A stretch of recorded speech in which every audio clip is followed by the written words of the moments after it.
हाय मोर जुआर समस्त को चलून बनामा आज मक्कार गोटे जिनिसटे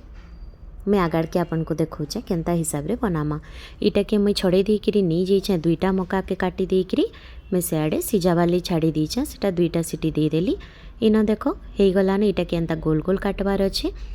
मुई एंता गोल काटी काटी करी नीचे तार परे मुई इन प्याज के पेस्ट करके नहीं जाइछे दुईटा प्याज के आ 3टा टमाटर के पेस्ट करके नहीं जाइछे। इन मैं कढ़ई रे सोरसो तेल टिके देली इन सोरसो टिके बागी देली तार परे हेटा तेजपतर गोटे दीछे दुईटा फुटीगला परे मुई जेन प्याज के पेस्ट करके रखी थी हेटा के पकई देली। आज आम बनाऊँ इन मक्का तरकारी जेनथी लगी मुई इन प्याज के टिके इटा जेन पेस्ट करके भाजी दीछे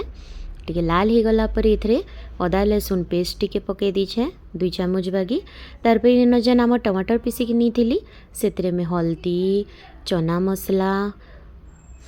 धनिया मसला मीट मसला मिर्चा गुण टिके बागी आउ आमचूर पाउडर टिके बागी और नून टिके बागी एतकी करी नहीं जाइए ये सबूटा के टमाटर पेस्ट ही घुले देमा जेनता मोर मसलाटा ना बढ़िया पेस्ट बागी ही जावा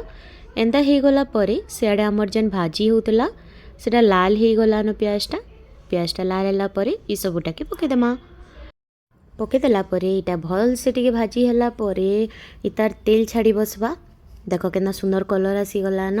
एंता जेते बेले भाजी जिबा और कलर आसी जिबा आ तेल एंता छाड़ी देलान बोली देखबो बेले जानी जिबो जे हमर मसलाटा रेडी अच्छे। तार परे जेन आमे सिजेकरी मक्का काटिकी रखीतेला हेटाके पकेदेमा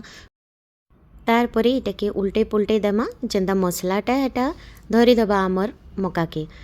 इतार परे इटा टिके 5 मिनिट बागी एंता कषी देमा इतार संगे तार परे जेन सिजेकरी रखीतेला आमे मक्का हे पाइन के आमे नै पकऊ हे पाइन के आमे इथरे यूज करमा